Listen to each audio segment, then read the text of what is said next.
హరి ఓం. మనతో పాటు అమృతానంద స్వామివారు కూడా ఉన్నారు. స్వామివారికి కూడా మన నిత్యశుద్ధానంద స్వామివారితో ఎంతో అనుబంధము, అట్లానే ఆశ్రమంతో కూడా గత ఎన్నో సంవత్సరాలుగా అనుబంధం ఉంది. అసలు స్వామి పెద్దలు సంకల్పించినటువంటి ఆ సంకల్పాన్ని వారు గతించిన తర్వాత కూడా జరగాల అనే విషయాన్ని మాకు సంపూర్ణంగా తెలియజేయండి. అట్లాగా జరిపితే వారి నుంచి మనకు ఎలాంటి ఆశీర్వాదాలు పొందగలం? పెద్దల మాట పెరుగన్న మూట అని అంటారు. అంటే పెద్దలు చెప్పినటువంటి దారిలెంబ వెళ్తే ఆత్మ గురుబుద్ధిర్ విశేషిత, ఆత్మబుద్ధిర్ శిఖంచైవ గురుబుద్ధిర్ విశేషిత. అంటే గురువు చెప్పినటువంటి ఆయన చెప్పేటువంటి దారింబడి వెళ్తే అన్ని సమస్యలు అవలీలంగా సులభంగా తీరుతాయి.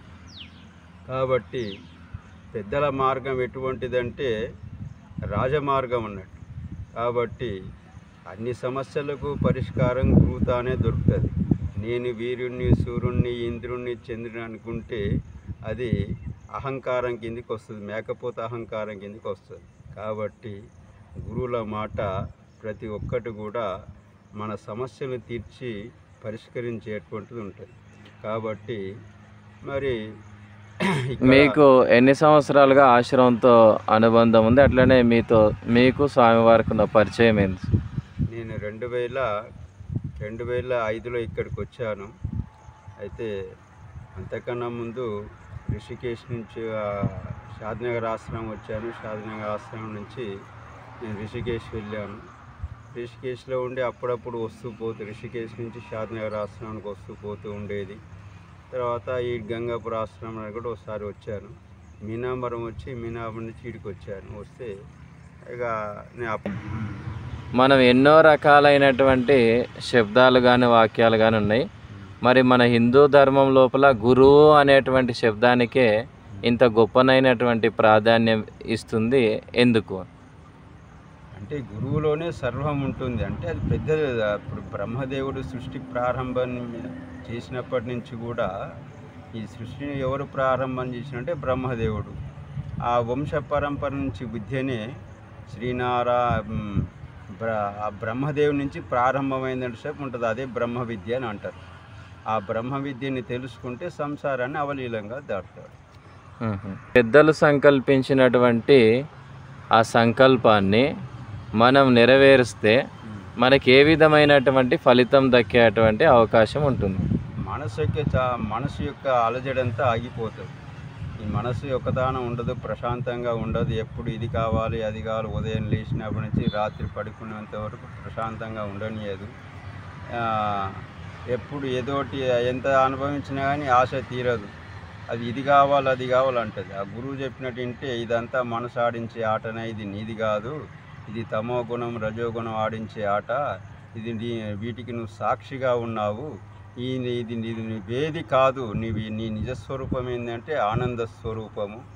ఈ ఆనంద స్వరూపాన్ని తెలుసుకుని ప్రశాంతంగా ఉండు అని ఆ గురువు మంచి మంచి సూచనలు చెప్తూ ఉంటాడు.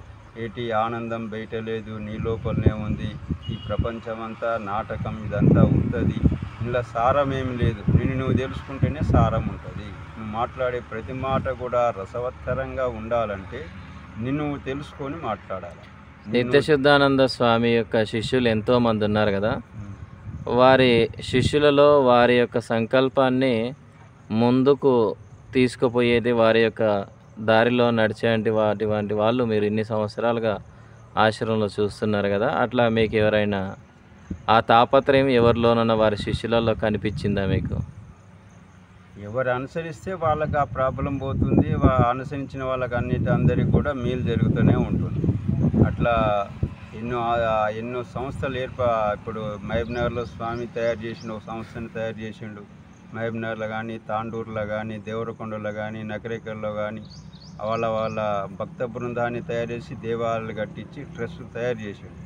మరి అట్లా ఎన్నో కార్యక్రమాలు 108 రామకోట యజ్ఞాలు చేయించాడు. ప్రతి నెలకోటి 108 రామకోట యజ్ఞాలు చేయించాడు.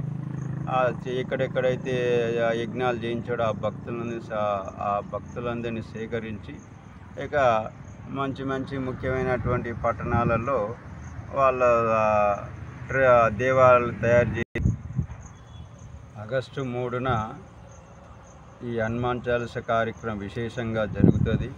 కాబట్టి నిత్య సుధాంశ స్వామి అందరూ కూడా వచ్చి ఈ కార్యక్రమాన్ని అంతా జయప్రదంగా చేయాలి.